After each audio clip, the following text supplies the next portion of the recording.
It's coming, and it's gonna be huge.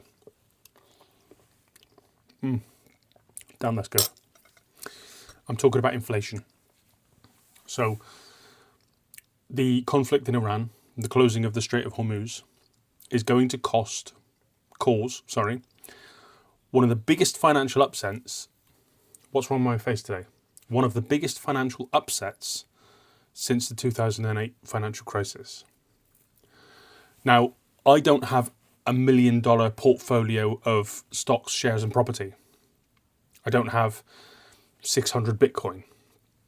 But I am a dad of 3 boys that has a commitment to my family, that has a commitment to our financial integrity. I'm not here to tell you what to do because that would be financial advice, and I'm not a financial advisor. I'm here just to tell you how I'm going to attempt to mitigate the effects of the oncoming inflation. Or worse still, we could get an economic stagflation occur, which is one of those situations where you can't do right for doing wrong from a governmental or fiscal point of view.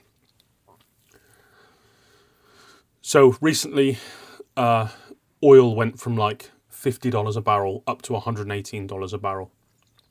It started to drop again, but there's still some confusion about what's going on, in the Strait of Hormuz.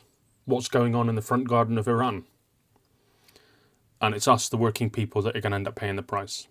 It's not governments, it's not politicians, it's not central banks, it's not financial institutes that are going to pay the price for what's happened.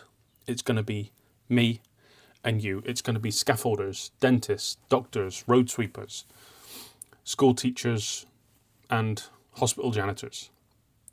We're the ones that are going to have to pick up the pieces. We're the ones that are going to have to take the blows. That's just a sad reality of the way that the world's run. It's a shame, really. It's a shame to see. I heard a quote a while back. War is nothing more than young people who don't know each other fighting to kill each other for old people who do know each other.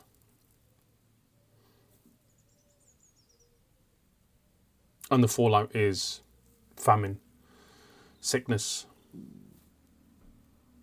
bankruptcies, financial collapse. And for what?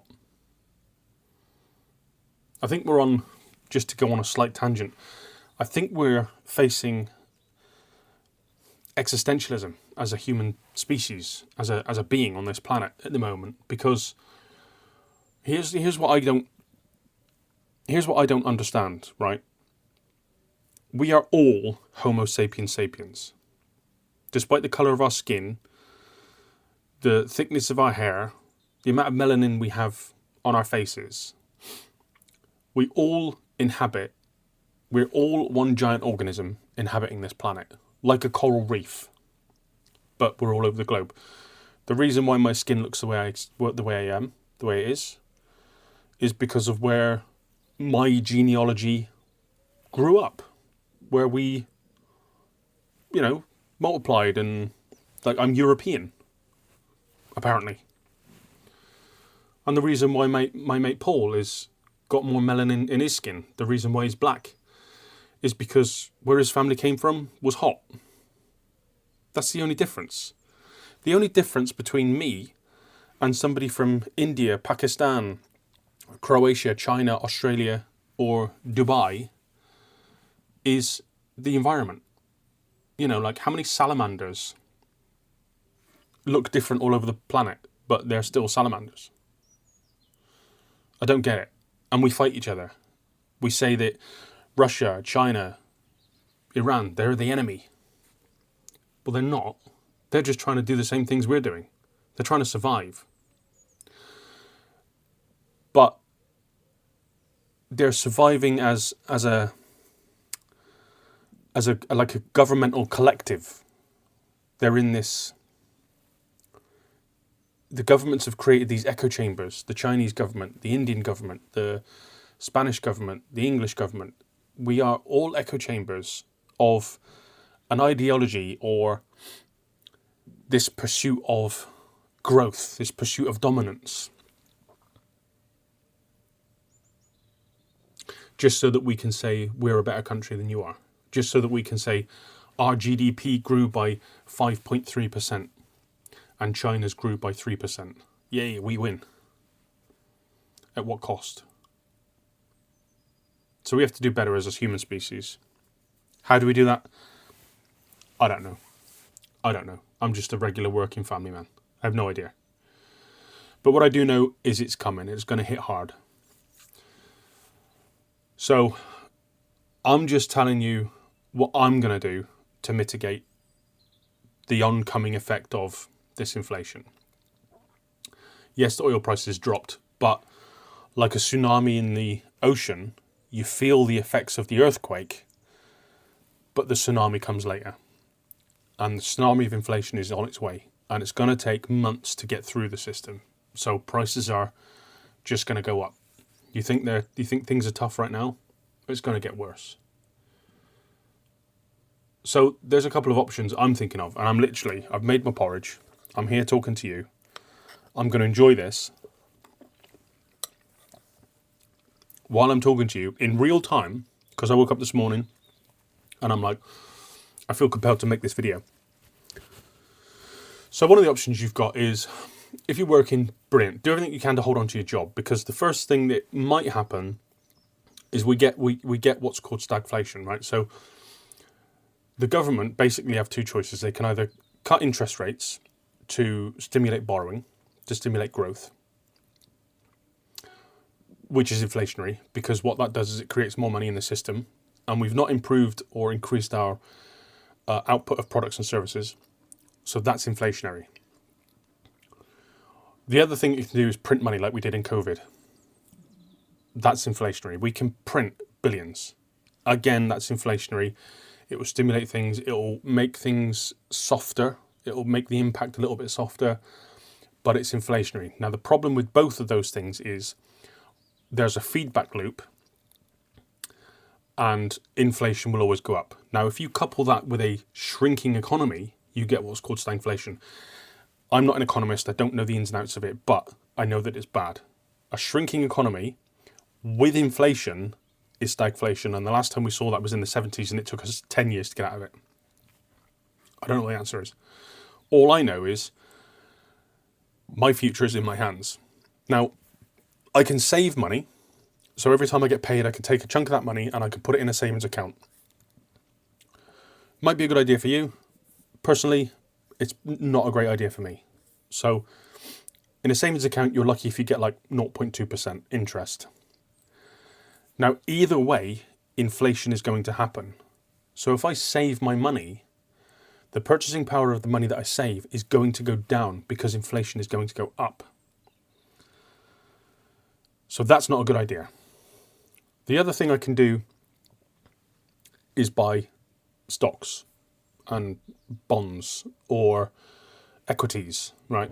I've got an app, Trading 212, and I buy Tesla shares now and again or whatever. But the problem with that is stocks and bonds and things like that are open to manipulation, right? You see insider trading, you see a company might dilute their shares. So, Tesla might go, oh, right, so we're going to release another 100 million shares. That dilutes the equity you have in that company. So that's up for manipulation. It's good, but if inflation is coming and people want their money, they're going to sell their shares. So I'm predicting, I don't know, this might not happen, but I'm going to predict, for my own personal reasons, my own personal safety, security, and mitigation, I'm going to predict that the stock market is going to dump. So do I want to be buying stocks now? Probably not.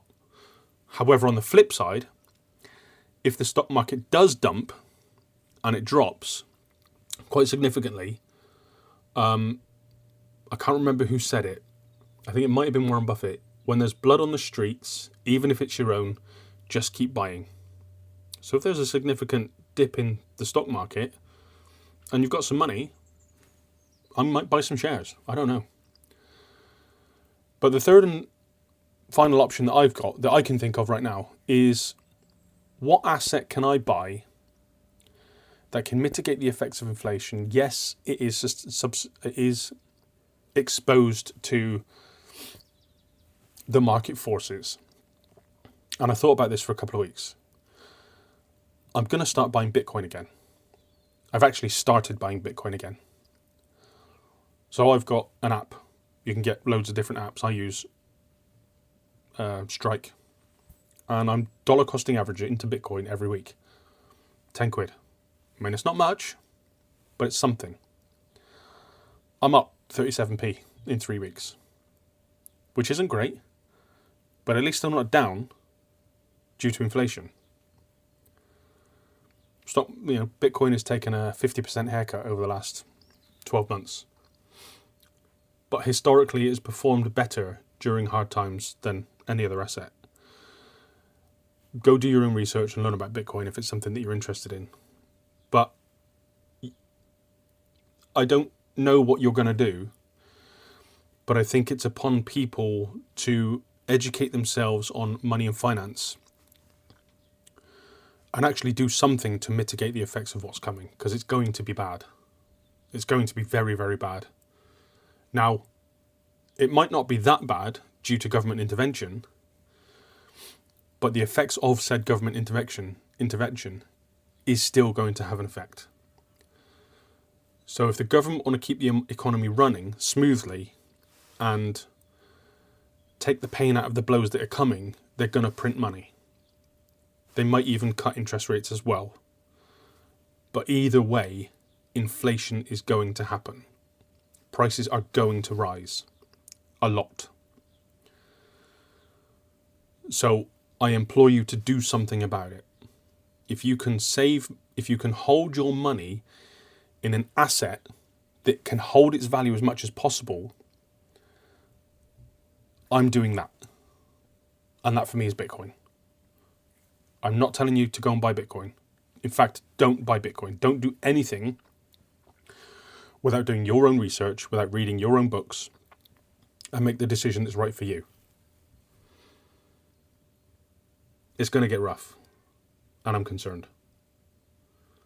I didn't care when I was 18, 19, 15, 14, because I was young and stupid. But when you get older, you realise that you probably should know some shit. So, there you go. It's coming. It's going to be rough, but you can do something about it. I'll see you in the next one. I wish you luck.